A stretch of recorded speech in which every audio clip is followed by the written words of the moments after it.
আসসালামু আলাইকুম, আমি পারভেজ হাসান। আর এই মুহূর্তে আমি আছি হচ্ছে ফেনীতে।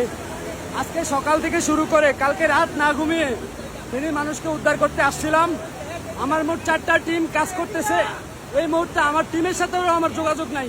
আপনাদের যদি দেখাই, আল্লাহ একমাত্র আল্লাহ রক্ষা করতে পারে ফেনীবাসীকে। যে স্রোত এখানে মনে হচ্ছে আজকে রাত্রেই সব ধ্বংস হয়ে যাবে, একমাত্র আল্লাহ পাক ছাড়া এটা কেউ থামাতে পারবে না। আমার জীবনে আমি অনেক বন্যাতে গেছি, কিন্তু এরকম সিচুয়েশন আমি আমার বাপের জন্ম দেখি নাই। মানে আমার নিজের এখন বুক ফেটে কান্না হইতেছে যে আমি কেন আসলাম, আমার এরকম মনে হইতেছে। আপনাদেরকে দেখাই, এদিকে দেখাই, এটা হলো বিশ্ব রোড। আমি এরকম বন্যা আর দেখিনি। এটা হচ্ছে বিশ্ব রোড। বিশ্ব রোডের ভিতরে পানির অবস্থা দেখেন আপনি। বিশ্ব রোড দিয়ে পানি এভাবে ঢুকতেছে। মানুষ কোন রকম তার জীবনটা নিয়ে পালাইতেছে, মানুষ কোন রকম তার জীবনটা নিয়ে পালাইতেছে।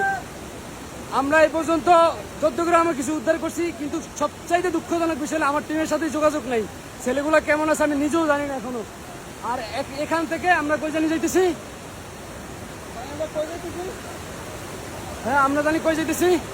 আমরা আরো প্রায় 20-30 কিলোমিটার ভিতরে যেতেছি, যেখানে চর অঞ্চলে, সেইখানে মানুষগুলো আটকানো। আমাদের ট্রলার যে লাস্ট ট্রলারটা, সেটা হচ্ছে আরো 17 কিলোমিটার সামনে আটকানো। চিন্তা করে দেখেন, যদি শহরের এই অবস্থা হয়,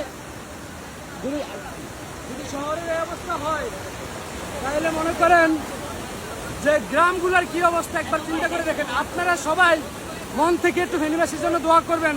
আর কিচ্ছু এই মুহূর্তে কোনো কিছু আল্লাহ ছাড়া তাদেরকে কেউ উদ্ধার করতে পারবে না। আপনারা একটু দোয়া করবেন তাদের জন্য। আল্লাহ একমাত্র হেফাজতকারী, আর কেউ তাদেরকে রক্ষা করতে পারবে না।